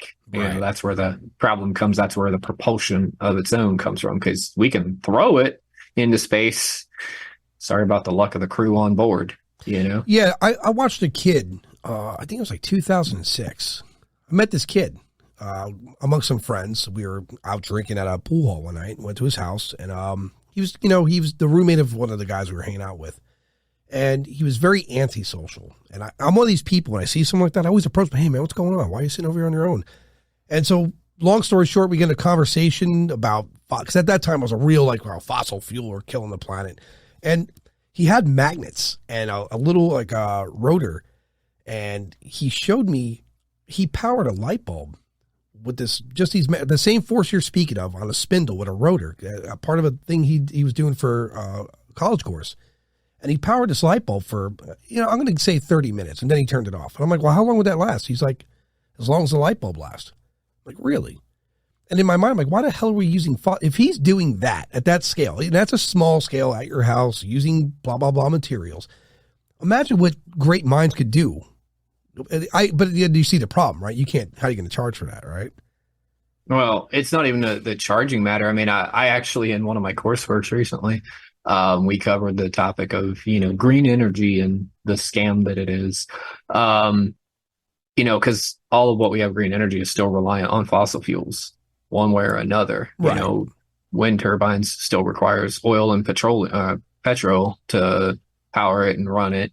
But it comes down to the dangers, really. Right. 1958, Ford had a car called the Nucleon. Take a look at this, Adam and Harley. You guys will probably enjoy the story of it. It was short, it was brief, but the idea was a nuclear-powered car. You no longer need the gas pump, and the energy of we power our aircraft carriers with nuclear reactors. I'm seeing it now. I'm seeing the story on it. Holy shit. Yeah. I didn't even know about this. Sorry. No, go ahead. I just thought we were skipping over the huge elephant in the room. You were at the bar with this guy, and he just had a light bulb in this. No. We were at an after party at someone's house, and the guy we were hanging out with, had a roommate who he's like, "Hey man, just leave him be. He doesn't really socialize, And I'm one of these people where I got to go talk to him, right? And so he's in one part of his house, so to explain, there's a bedroom, and then there was a Florida room, but it was converted to an indoor room, and that's where he was hanging out. And I started talking to him, and we were talking about fossil fuels at the time, a lot of bullshit conversation. And then somehow or another, he's like, you want to see something cool? So in his room on his desk, he had this little thing with magnets on it, and he wasn't using it with the purpose of finding a new energy source. He was using it to make some sort of science experiment for a college course. And it just caught my eye. Like, how are you you're telling me this light bulb will run till it fades away, that the energy supply will never stop? He said, yeah. And then he said, well, we could scale this up, but what's the drawback from having that much magnetics in a field somewhere? Kind of like what Elric was saying, there's got to be some dangers in it. Because what if you were using enormous magnets to power an entire state? What are the effects of that? We don't know. That's a good question. I'll have to look into it. But I was fascinated by that as a kid. Or not as a kid, but at that time, I was kind of shocked. Like, wow. And so your imagination's like, well, why are we powering the whole country on magnets? And, it's supply and demand at the end of the day. Let's be honest. Supply and demand for fuel, for gas. Why are gas prices so high? Well, it's because we have control over it, and we're in war, and the supply of it's becoming dangerously low, which is horseshit, but they could charge whatever they feel. But for magnets that run against one another, the only thing that's making that happen is the force of nature, right? The physics. And how do you charge for that? Well, in that, without coming into a full-on economics debate here, you've got the thing of, magnets that size. What's it going to take to make those? That's a good point. I recently had a job of injection molding, and that's a lot of there's a lot into making the anti-vibrational devices on all of our cars. That alone. So it's like a magnet the size of a small house. Well, that's going to take a lot to make, and then it's going to take a lot to move it there. And like we were saying, the dangers. What's the dangers? I mean, we know magnets are an energy source of their own. So how's that going to affect birds? How's that going to affect humans, for that matter? Right. The magnetic forces. I'm going to put a link, by the way, to this Nucleon thing I'm reading into the description of this podcast. That's really interesting. See, the thing of the Nucleon, one of the things that stopped it from becoming past a prototype was the discovery inadvertent of what happens when nuclear fusion goes wrong. And we don't mean like Hiroshima goes wrong. We mean like the demon core goes wrong. You know, Right. you hit it with a hammer. So what happens when two nucleons collide in a car accident? Everybody in a square mile is going to die. Yeah. You know, they get a free X-ray, and if you're within a city block, Yeah. you're getting an atomic shadow, and that's all that's going to be left of you. They're just going to broom you up at the end of the day. Yeah, that was my You know? next question. What happens in a car wreck? Exactly. You know, and that's the other thing that was one of the things I covered in one of my courses was, you know, the nucleon was, well, everybody gets a free X-ray and an atomic shadow. In cold fusion, well, congratulations. You have just frozen over that section of town to the point of something like out of Demolition Man, where it breaks apart like liquid nitrogen. You know, all these other things we have energy wise, it's like we have to really think about what it would take to put it into a car or a truck. You know, it's got to be enough to power that. You know, powering a 5,000 pound object is no simple feat. No. You know, anybody listening, or, you know, both you two, take a look at the EV cars. You know, you've got your Teslas, you've got your Fords and your Chevys. Take a look at, you know, the new Bugattis. Take a look at Rimac, Koenigsegg. They've all developed, even Ferrari, they've developed electric supercars or electric hypercars. The Rimac car has equivalent 2,000 horsepower in 4 electric engines in one car. Insane. But it still comes down to, one, it's costly. 2, it's, you know, very in-depth build. So it's not like something you can just mass produce. You know, you can't just throw these out like a Kia that gets made every 30 seconds. Yeah, these are, I'm looking at images. These are large. These are the size of the car batteries. These are heavy. Yeah. And, some of them are massive. Like, heck, the Tesla battery unto its own is about the size of a person, you know? Yeah. It's like 5 or 6 feet, I think. I mean, they're big. Nifty cars. I rode in one in Florida when I was taking a lift to the airport. Yeah, they're no joke, man. Those are fat. I mean, I rode in a few of those Tesla cars, and they're 0 to 60. So it'll pin you to the seat. Yeah, freakish fast. It reminds me. You ever been? Well, there's a roller coaster, Universal, the Hulk roller coaster. I don't even know if it's still there. But that thing will throw you, like, it's instant power pushing you forward. So I can see. If Ferrari's coming with one that's attempting to compete with the Tesla Roadster, interesting times ahead. You know, records to be set. I see. I want to say it's the Lotus Evorja or something like that. It's still, I believe, in prototype, but they do have a few working ones here and there.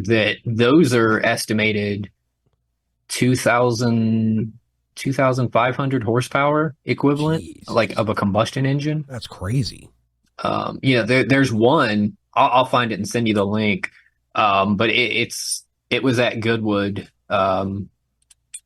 festival, I think last year.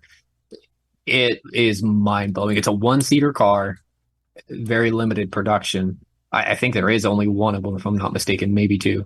But this thing is so fast, so agile, it could change the future of not only racing, but automotive completely, you know? Yeah, I agree.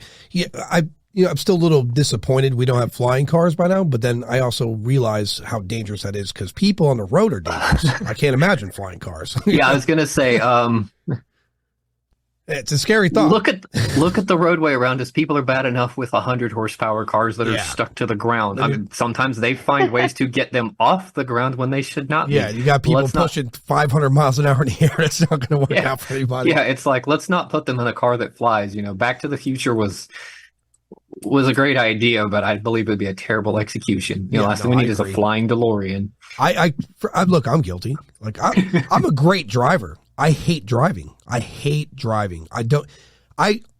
Elric, in the last 2 decades, I don't drive. I'll get rides. I can't stomach driving.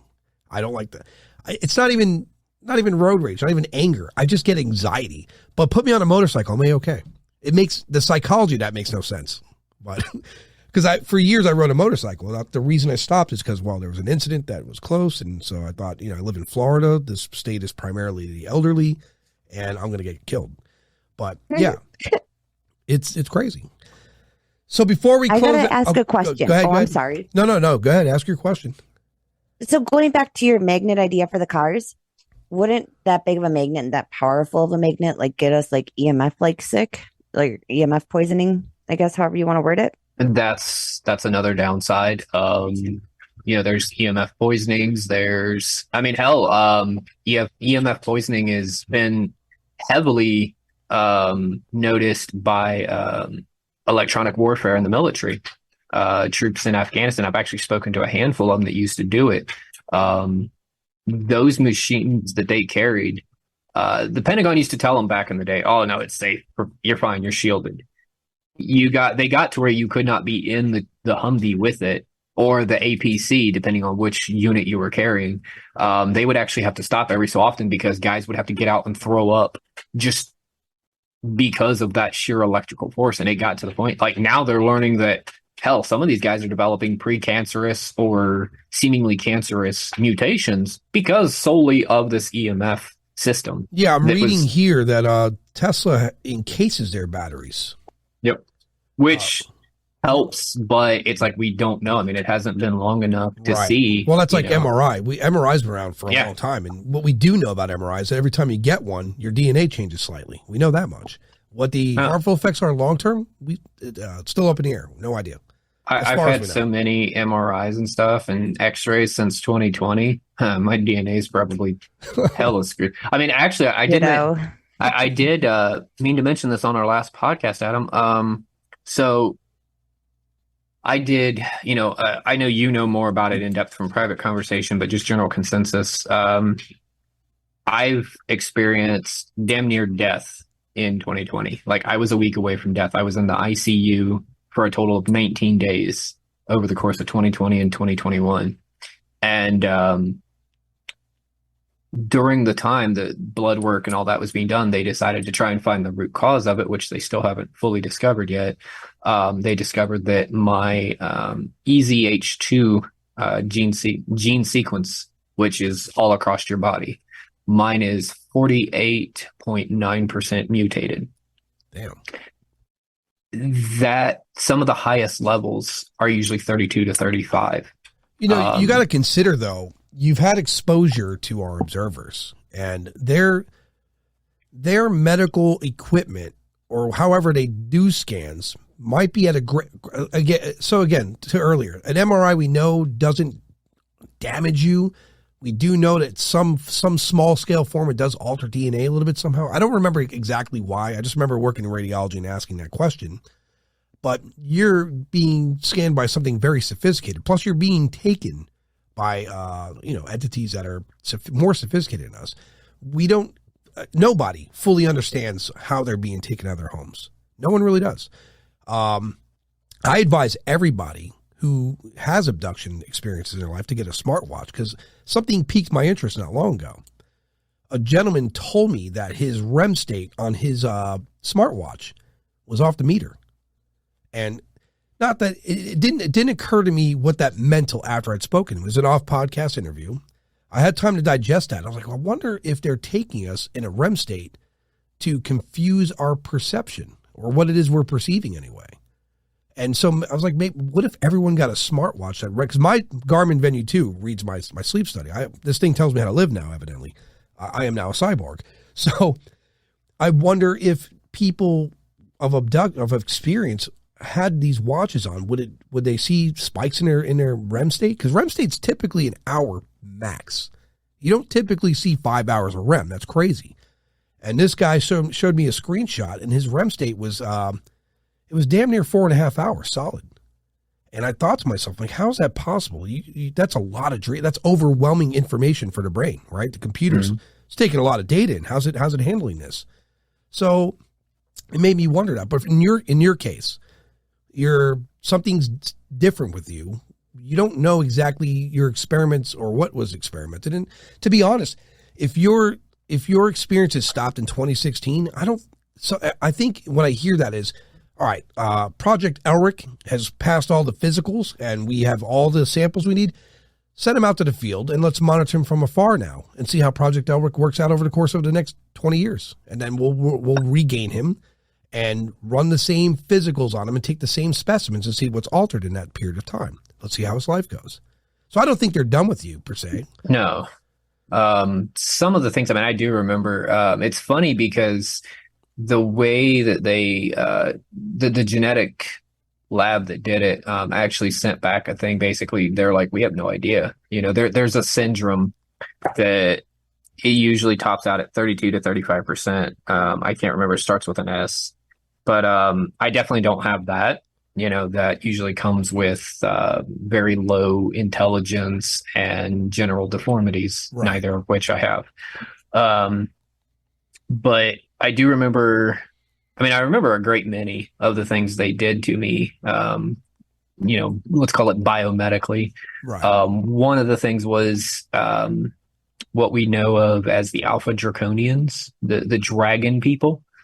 They look like giant bipedal bearded dragons. They actually had me injected with some of their blood, as it were, and it was a light blue, like I call it electric blue. And that shit was cold, like so damn cold. Well, you got to keep in mind, too, so a lot of people will give pushback, like, oh, what are these people talking about all these different species of aliens? So to make it very, very clear, here on Earth, the dinosaurs were wiped out by an unforeseen thing. A big object hit the planet. They didn't get the opportunity to evolve to an intelligent species. However, on other planets, it's very likely that something like a reptile or maybe even an octopus or some form of species became the champion of that planet for evolution, and now are up. They have technology, they have TV, but they're reptiles or they're rabbits or they're cats. Who even know? Imagine planet Earth with no humans, and the next more intelligent creature on the planet, we divert to, like, you know, some other mammal, like a dolphin. But who's to say with millions of years of evolution, if the dinosaurs didn't get wiped out by an asteroid or whatever that it was that hit us, would they have evolved to be, you know, technologically sound beings? We don't know. We're not sure, right? I'll give you another example. There's a planet we know of that its sun is a red dwarf, right? Or red dwarf, I'm sorry. And so the light and heat emit to that planet is not as great as here. So that planet, and it's a larger planet, greater gravity. So now you have to imagine it's a greater gravity planet. It's larger. The sun doesn't emit as much heat and light to it. I picture a large creature or a large being that's evolved there, perhaps in their Stone Age, because it's, you know, could be very well that they're in their Bronze Age. Right now they're having sword fights over some empire. But they're larger beings. They need probably greater amount of oxygen. And their eyes are much larger because the light there is not as great. So, you know, in here on Earth, when we see animals in low light conditions, they either evolve bigger eyes or they use sonar, right? So we don't know the evolutionary pull of every planet. So the things that you're speaking of, whatever planet they came from, they were the champion of the evolutionary chain of that planet. Just because they don't look like people all the time doesn't mean that's their, you know, that's this final straw for them. Their evolution's completely separate from ours. I asked somebody once about dolphins. Why have they not evolved? Well, let's think about that. They're trapped in their environment. You know, we came from apes essentially, so we could use tools, we could expand. But if we're not here, how do we know dolphins eventually wouldn't go to land and they wouldn't evolve? Over millions of years, obviously, but it very well could be a planet running around with people that started from dolphins. So we don't know. So when you speak of different species, people need to understand that wherever they come from, the very many billions of planets out there, their evolution's different and they're going to look different. They share a common thread. If they made it here, they're coming here in the name of science. And I personally think the little gray things that I call biological robots are being rented out to other species, right? Not that I know that to a certainty, but that's what I have to believe, because the common thread is the little gray guy. The actual entity and being, biological being that like you and others see, are renting them to bring you to them so they can conduct their experiments all the same. Does that sound about right?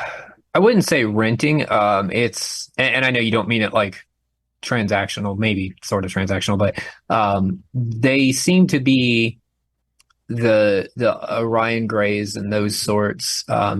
They tend to be more like, trying to think of the word here, more eco-based interest. Their interest is eco studies of planets, of life forms. In my experience anyways, and a handful of other contactees that I've been close friends with, we've all observed the same.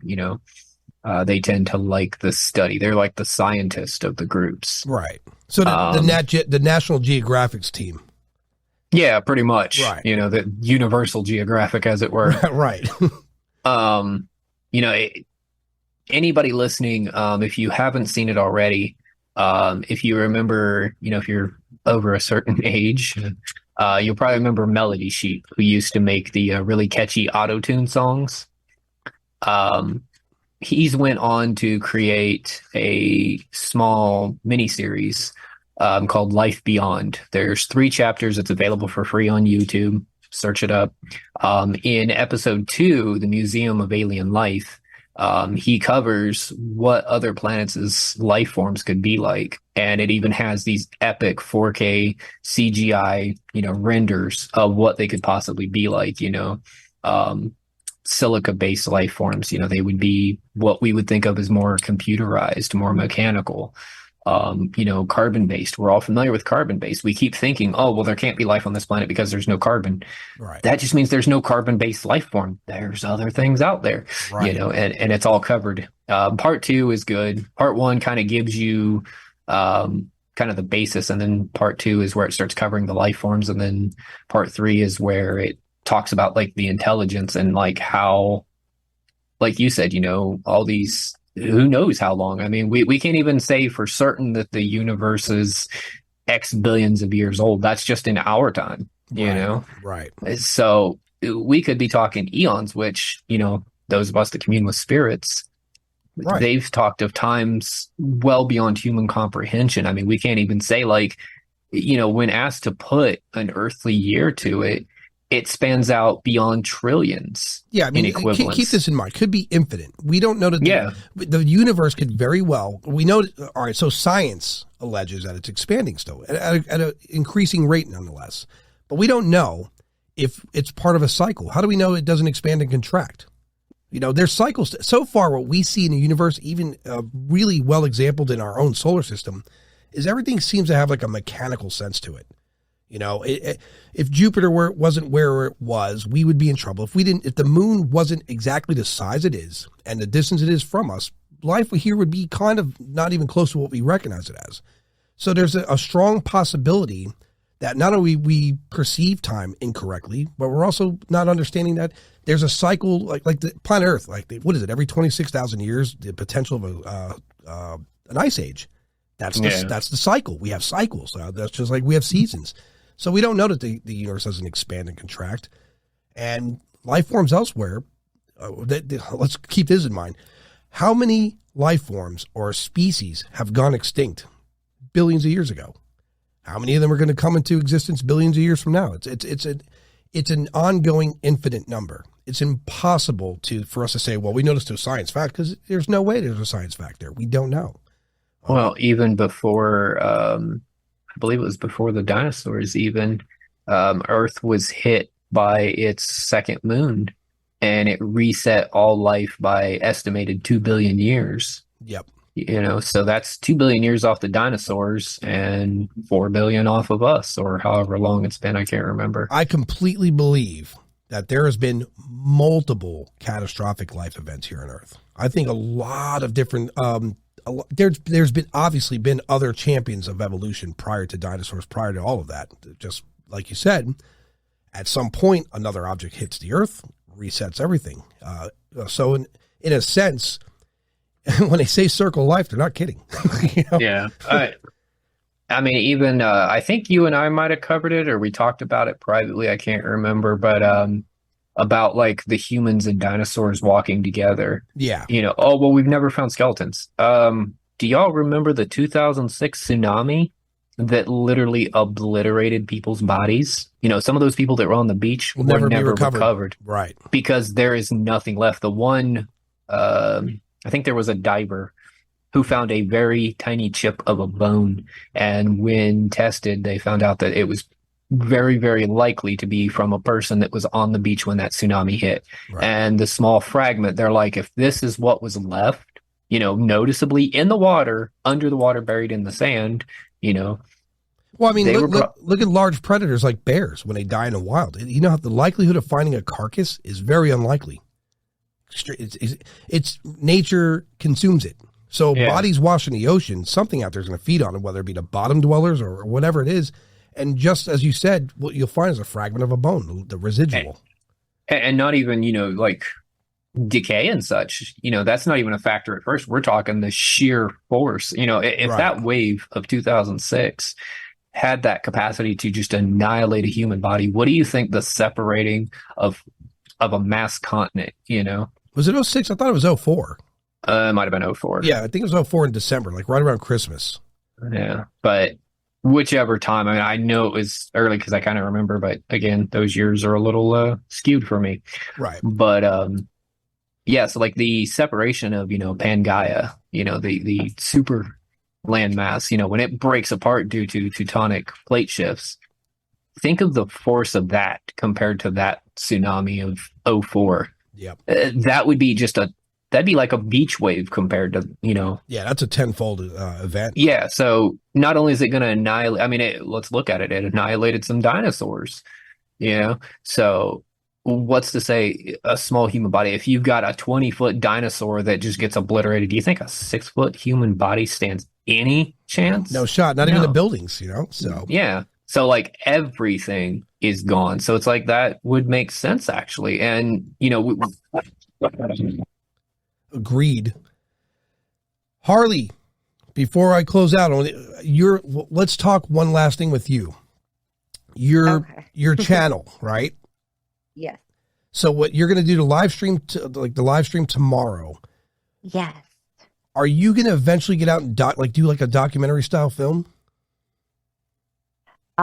So we were kind of putting together like a whole mishmash for type of video. But unfortunately my old tech deleted all of our footage, so now we're starting from scratch. Gotcha. So here's what I'm going to charge you with eventually, soon, because I should have enough data gathered. I'm going to go out, travel, do a doc, right? I'm going to go to different parts of the country. My plan is to start in the northeast and make my way west over the summer, and then in the winter go down to the southwest and make myself back east, right? So it's going to be a long thing. I'm going to have the podcast on the go, right? I'm plotting all this now, and I'm building a network of people. So like investigators like you, and then MUFON people, and everywhere I go, the big names. It's going to be UFOs, ghosts, there's Bigfoot there, and then whatever else piques my interest there for, I'm not going to say anomalies, but something parallel to our normal. So in your area, when I get there, let's highlight some spots that we can go to. I'll bring you with me. So definitely we'll hit up the Palmer House in Sauk Center. Okay. The Sweets Hotel in Leroy. And then if you really want to get shaky, Mothman is supposedly here. Bet. That guy. Yeah, because that guy, I could run up and grab that guy. And this is how Adam dies. Exactly. Yeah. I tell people that too. By Mothman. There was a guy I spoke to about Bigfoot. He's like, yeah, it's out here in Utah. It's pretty frequent. I'm like, yeah. I said, you get me within running range, I'm going to grab that thing. I'm going to die doing it or get severely injured, but I'm going to get that proof the hard way. Because like a ghost, I can't grab. I mean, I wish there was a proton pack or something I had, but I don't have that. So. But anyway, guys, it's been fun. We had a lot of dialogue, good time speaking. So for those people that are listening, whether it be day or night for you, I'm going to say good day, good evening. And I'm going to talk to Harley and Elric in post.